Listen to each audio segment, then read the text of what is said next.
Sorry, you guys, I'm a little late here. I was having trouble with my computer, of course, and had to download some new software to go live. I can't quite see if there's anybody watching. Oh, there is one person. Okay. I'm going to hang out here for a couple minutes or a minute, and then I will get started. I just want to make sure this is all working correctly since this is the first time I've done it on here.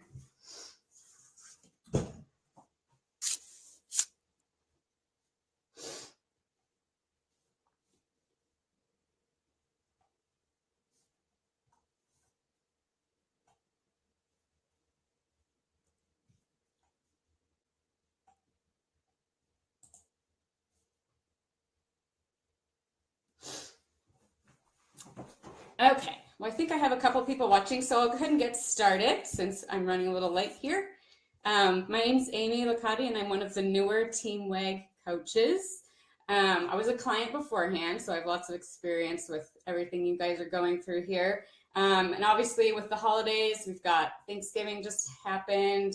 There's Hanukkah, Kwanzaa, Christmas. We've got New Year's Eve coming up, so it's kind of like this crazy perfect storm, right? So we're all freaking out a little bit, trying to keep things under control. So hopefully I'll be able to help you guys with that today. We're going to talk a little bit about the holidays and sort of how to stay on track with our health and nutrition and navigate kind of finding that balance so that we can relax a little bit and actually enjoy the holidays, enjoy our time with friends and family, because that's actually what it's really about, traditions and time and making memories and stuff. The food's obviously a big piece, but we can manage that, right? Okay. I'll tell you a little bit about myself. I live in a really small, like rural town. It's called Walla Walla. Not a lot of people have heard of it. It's in Washington State. I'm on the opposite side of Seattle and down in the corner. It's actually snowing today. If I have a chance, I'll turn my computer around and show it to you. I'm super excited because I've been waiting for the snow for a long time here. It's one of my favorite things. I know that that's not always popular with everyone. Grew up on my dad's farm. I did gymnastics and cheerleading and dance and all of that kind of stuff before starting CrossFit. And I've been doing that for about 5 years and I love it. And yeah, I kind of found WAG through CrossFit and wanting to dial in my own nutrition. And I just love it. And especially last year, that was my first holiday and being on WAG. And it really kind of changed my whole perspective. I kind of went into it, you know, nervous, but that was the first holiday that I came out of feeling really good about things and not being all stressed out and not being like overstuffed and feeling gross and hating myself later. So hopefully I can give you guys some tips today and you'll feel the same way. I think I might be able to see questions if you have them, but if I don't, I'll periodically check over there. So the first thing I want you guys to think about is whether you can be flexible or not, because not everybody can be flexible. The reason being, some of you are preparing for maybe competitions or you need to be a certain weight, you're under a time constraint. So most of what I'm talking about today is going to be on the flexibility piece, so this might not apply to you as much, but it's good for you to know anyways.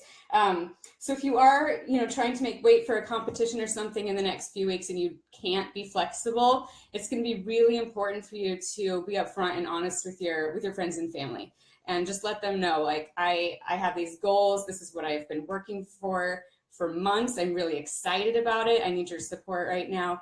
And honestly, like, I don't know anybody's friends or family that would want to sabotage that for you. So I'm sure that they would be supportive. And I think, you know, before you even go over to their house for the dinner or whatever, let them know that ahead of time. I'm going to be bringing my scale, or I'm going to be bringing my own dish, or can I get the recipes from you? Anything that you can communicate with them to help them kind of be on your side. I think it's a little bit easier that way. Because then they're not surprised and they're not overwhelmed with what you're doing and asking you all the questions, you know?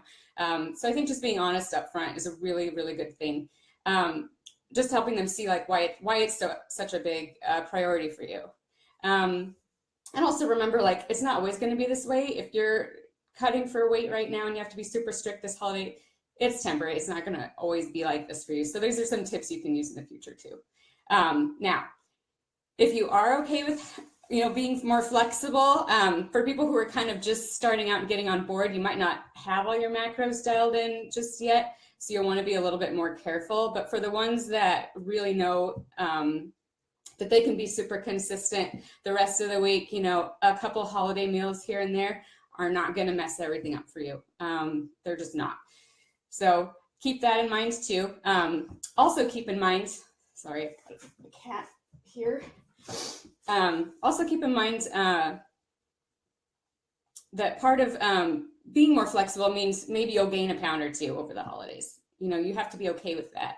If that's something you want to do and you don't want to feel guilty about what you're eating, then you just have to kind of think about, making some sacrifices there. Like maybe you'll gain a few pounds, maybe you won't feel as good in your training. But if you're okay with that, then the quality piece shouldn't be a problem for you, especially if you're good at balancing things. Let's see. Oh, the other big thing is, are you capable of coming right back to your macros? So if you're going to be more flexible with certain things on the holidays or having treats or whatever, if that's going to set like a trigger domino effect or something negative for you, then you probably don't want to do that. So we'll dive into, let's see, yes, managing the meal. So that'll be the next piece here. So chances are you've probably had similar holiday meals before. Maybe you're going to somebody's house that's new. That's possible. So you might already kind of know what to expect. A lot of people have, a protein of some kind. So that'll be there. There's probably going to be a couple vegetable dishes. So there's going to be good choices for you, some healthy choices. One thing that I like to do if I'm going to someone's house, I'm going to my uncle's house this year, is I kind of will ask them in advance, what are you guys making? I'd like to contribute a dish. I feel like that's important because it will give you an idea of, well, first of all, they'll appreciate that you want to bring a dish. Like, who doesn't, right?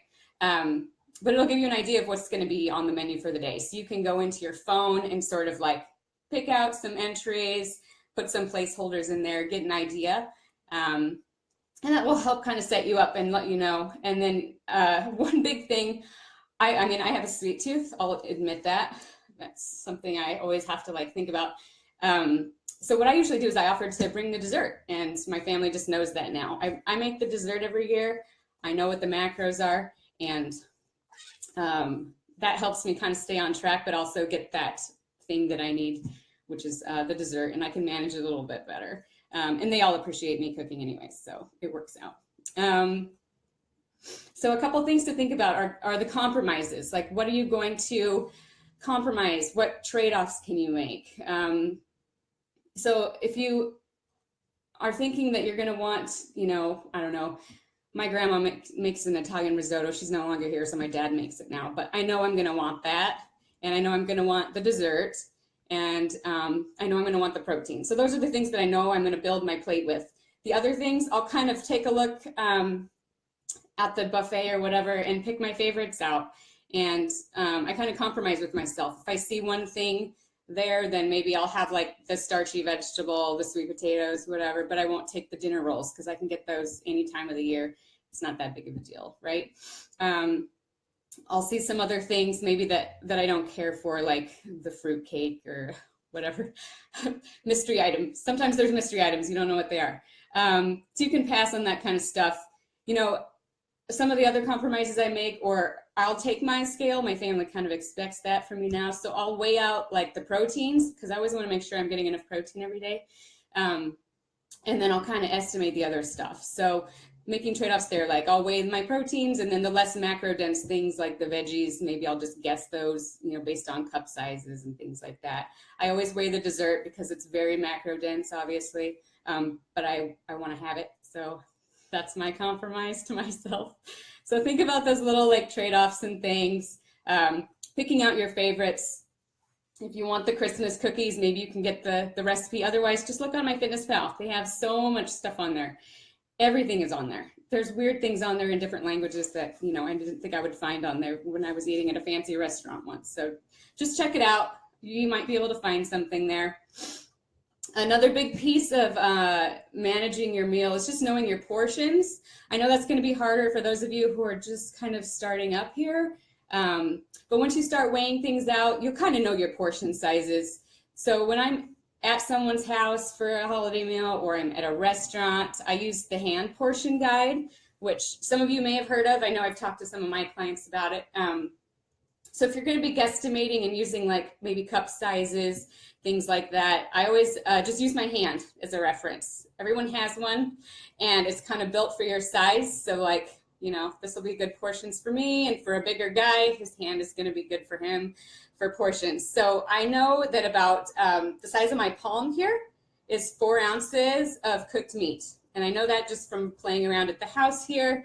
But just in general, it's going to be about 4 to 6 ounces of cooked meat, depending on your hand size and all of that.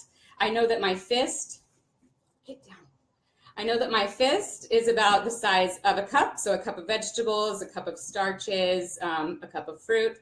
And then my cupped hand, so like, I don't know if you can see this here, straight across is about a half cup. So if I could fit like rice or whatever in there, I'll know that's about a half cup. So when I'm estimating, I can do that. And then the thumb is about a tablespoon. It's not very much, right? So you can use your silverware spoon if you want to measure out your salad dressings and things like that. But like your thumb, it's like 4 almonds or something, right? So it's not very much, but that's the size of your fats. But I would just recommend using your spoon or whatever if you're going to do like dressing or gravy or something like that. So then you'll have some ideas, and you can go into MyFitnessPal and you can look up, you know, a half cup of cooked sweet potato or whatever it is, and at least have a good estimate so you have something in there. I think it's good to estimate. I still estimate. I'll wing it sometimes, but I don't know. I like to know what I'm eating. So another part about the meal is just don't let people pressure you. I mean, it's honestly crazy that as adults we have peer pressure like we had in high school, especially from friends and family members. But I usually find that's just because they don't really understand. Jen asked a question on the page earlier. Let's see. What do you do when someone says, but I made this for you, it's your favorite? And how do you handle that without them getting offended? So I've had this happen lots of times with my mom. She cooks these big things and she'll make me this giant plate and I have to like go and deconstruct it later. Or she'll offer me, she made this Chex Mix that's covered in white chocolate. It's called Christmas Crack, which they need to come up with a better name for that. It's something I obviously love and did love, but I can't like, you know, I don't have any control with that stuff. So I try to keep it away. And I just tell her, I'm like, Mom, I'm trying really hard to stay fit and get better at CrossFit. And in order to do that, I have to manage my foods a little better and I can't have as much fat anymore. So I was like, thank you so much for making this. I'm going to take it with me. Or maybe I will have some there if I have room, you know, and I'm making a trade-off with something else. So that's kind of how I would handle that situation. There's other things like there's this Christmas cookies, you know, that our family makes that I love. I've already got them set up in my phone under recipes. And so that's in there and I can log them. But what I'll do is I'll just take them home with me. So, you know, if somebody makes you something or wants you to try something and you don't want to have it there and saying no thank you doesn't work, just offer to take it home.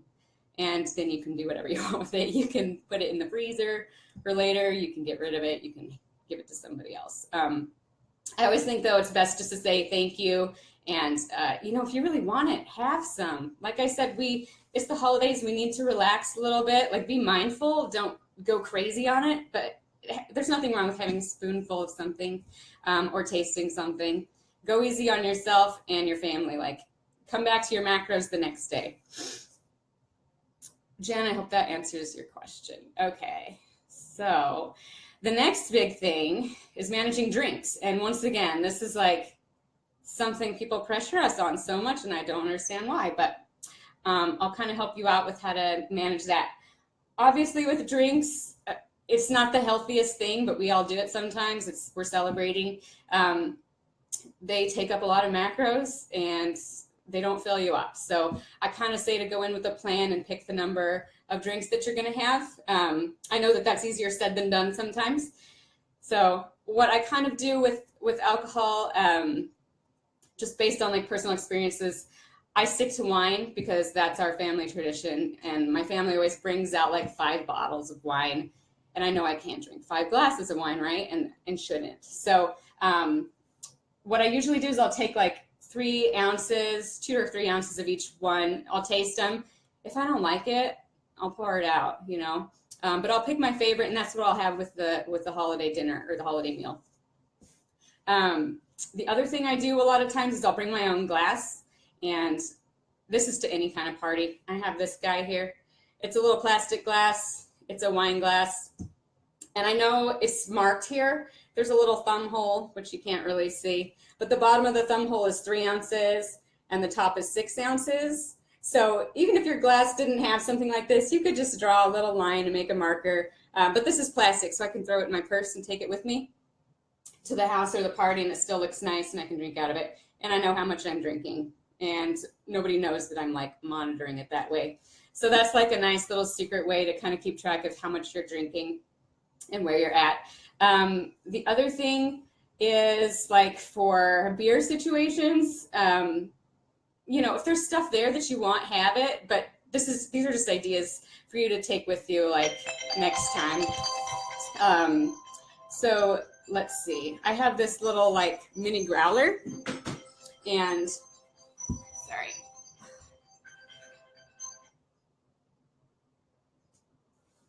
sorry, that is annoying.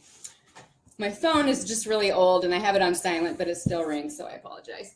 So I have my own like little mini growler that I take with me, and it holds 32 ounces. I don't fill it with beer. Sometimes I'll fill it a little bit with beer. But anyways, I just carry this around. It's got the little handle. It looks cool. Nobody bothers me when I have this with me. They just assume I'm drinking. I can fill it with whatever I want, sparkling water or cider. So if you can find little things like that to take with you and hold in your hand, I just feel like it's easier to have something in your hand, and people won't bother you and they won't ask you questions. So that's an idea for beer. You can put cider or something in there, or if you want to drink your beer, then you can fill it before you get there, and you know exactly how much you're having, and you don't have to sit there and guess about how many macros you're using. For cocktails, I'm going to post at the end of this 2 of my favorite mocktails. I don't drink a lot of cocktails, but when I do, I just take my own little mini bottles. That way I know what I'm drinking and how much, and I kind of stick with that. And then once those are gone, you know, I just have my little glass, and I have 2 different LaCroix mixers. One's like a spiked cider, but it's not really spiked. And it's got like I think it's the apple cranberry and the lime. And then I just put some cranberry seeds or something like that in there, and it looks really nice, and I can carry that around, and there's no calories there. So there's always options. But I am going to drink the alcohol. I'll just bring my own little cocktail bottles so I know how much I'm drinking. So those are a couple ideas for handling the alcohol situations. I do find that as long as you have something in your hand, it kind of keeps you busy mentally, doing something, drinking something, and nobody bothers you. So the last thing about meals, drinking, all of that is just to be mindful and remember that the holidays aren't like a free-for-all, okay? So don't use it as an excuse to go off your plan, because then you're just going to feel guilty afterwards. I mean, there's always a way to enjoy everything you want without going overboard, and that's just moderation and balance and a couple of the things we talked about earlier, making those trade-offs that are important to you and that matter to you. So things about finding balance, basically, and being mindful is just knowing yourself. So if you're in a situation that you know you're not good at handling, or you're not good at managing eating and drinking, then maybe that's a party or something that you don't want to go to. Maybe you pass on that one. For the meals, definitely don't arrive hungry. Try to eat normally through the rest of the day. You know, if you're starving yourself, you're just like setting yourself up for failure there. You know, if you're starving and you see like this big buffet of food, like you're going to attack it, right? So don't do that. Make sure you're eating something, even if it's light, so that you can save most of your macros. That's totally cool, but don't go in there. Don't go in there starving. And you've probably seen some of this stuff in our WAG holiday guide, like eating slowly, talking to people between, your bites. Don't talk with your mouth full though, because that's gross. But eating slowly, stop when you're full. Like, you might have your plate of food, and if you load it up right with your proteins and your veggies and like just a scoop of the other things that you want, don't make this mountain. But once you start getting full, like, stop eating. You don't have to clean your plate. I know that's what they tell you you're supposed to do, but you don't have to. So we always say eat until you're about 80% full and then kind of sit on it for a little bit. And, if you're still hungry, go back and have a little bit more. But really pay attention to when you start feeling full, just so you can avoid that overstuffed kind of uncomfortable feeling. Nobody likes to feel that way. I know, like, when I'm sitting there and I go and I get my plate, and I usually use a smaller plate anyways, but I'll have my protein, veggies, and everything. And I'll look around at my family, and their plates are like these mountains of food. And my plate's completely clean when I'm done, and I feel great. And I look over, and they still have extra food on their plate because they took too much, and they're like unbuttoning their pants, and they're uncomfortable, right? So that's what we want to avoid. You guys don't want that. So the next topic, finding a balance and making it work. So, sorry, I'm trying to talk slow. So finding the balance to stay flexible. Eating lean the rest of the day is a big one. Most of the holiday dishes, especially if you didn't prepare it, are going to be fairly high in fat. People love to cook with butter and oil, especially my family. We're Italian, so it's like all the butter and the oil. It's on everything. So definitely eat lean, leaner proteins, save your fats, definitely save your fats, save some carbs. The other big thing that I do to make it work for me, and I've been telling my clients too, is just be diligent in hitting your macros before and afterwards. If you're like hitting your macros every day, what's December? We've got 31 days. If you're hitting your macros every day and you take 2 meals off for, Christmas and New Year's or something like that, then you ate good for 29 days out of the month. Like, how many people do you know do that? Not very many. So you're going to be okay. Yeah. Hitting macros before and after. Yeah. And then the other thing is just like, don't use the holiday as an excuse to like go off the plan and then stay off the plan, right? So you get back on it right afterwards. Another thing I like to do is just stick to a margin of error. So I'll try to stick within like 20 grams over and above on my protein and carbs if I happen to go over. And I set a range of like plus or minus 10 fats, since those are more macro dense. And I try to stick for that on my holiday meal.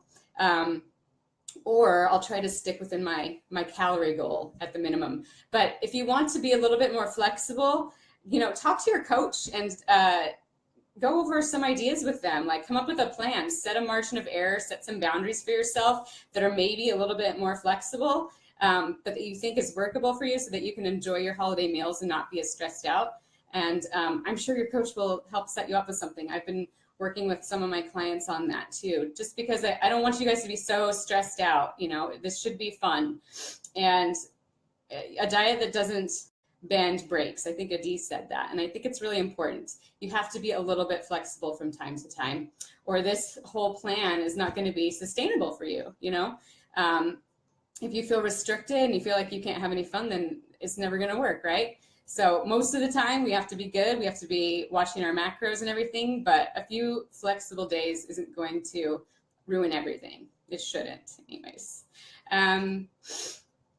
I also recommend get some exercise. Get outside on the holiday. Like, go for a walk. Go play in the snow. Just go do something active if you're going to be sitting and eating and drinking, Plus, it just feels good to be outside. So get outside.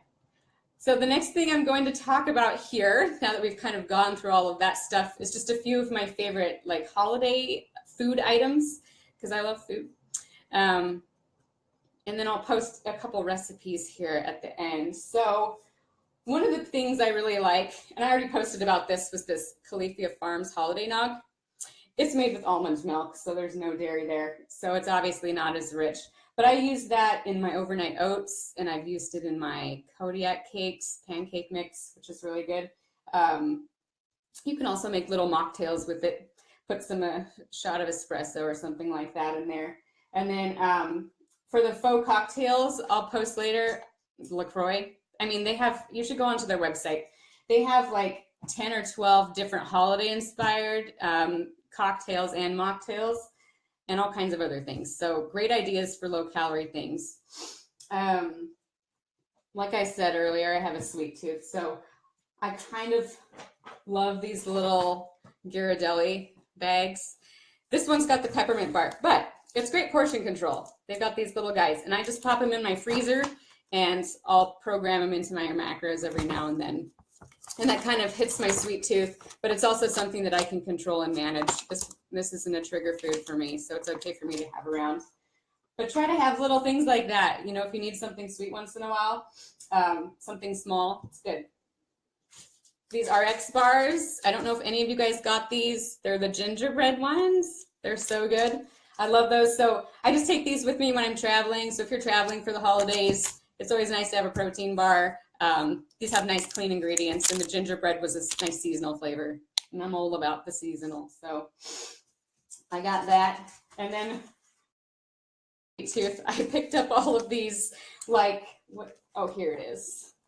These Bigelow teas. I don't know if you guys saw these at the grocery store, but they have, most of them are caffeine free, and they've got like peppermint bark, salted caramel, yum, eggnog, apple cider. So if you have a sweet tooth, this is a great way to just have something at night to sip on that's sweet and it smells good and kind of help curb those cravings. And like I said, most of them don't have caffeine in them, so that's good. One of the other things that I really like around the holidays is just using like peppermint extract and stuff. So it only takes like a little drop or two, but I'll put that in some drinks or in my overnight oats and, you know, my chocolate pancakes, peppermint pancakes. So you can do stuff like that. So just remember, like, you can have fun with healthy foods too. And I think that that's all I have for you guys today. I'm going to look and see if there's any other questions. But like I said, I'll go down and post afterwards a couple of the little recipes and the Team WEG holiday guide that has lots of other tips too. But the biggest takeaway is I just want to remind you guys, like, take this time to enjoy the holidays and your traditions. Take the things that are really important to you. And if those are food things, you know, that you grew up making with your mom, make them fit. Just have those things and work them in, and then get back to your macros afterwards, and try not to stress out so much about it. Just zoom out, look at the big picture. It's a day or two in the month in your life. And, you know, like I said, if you're not competing right away here, you don't have a time constraint for a weight goal, then things are going to be okay. So I'm going to check and hang out here and see if you guys have any questions. And if not, then I'll just wrap up. And I don't think, let me see. Oh, here's the comments. Okay. I'm new to this. You guys have to bear with me. Let's see here. Okay. Drink ideas. Okay, good. I don't see any questions, so I think we're good. Thank you guys that were able to join me today, and I hope you all have a wonderful holiday, and I will talk to you guys soon. Bye.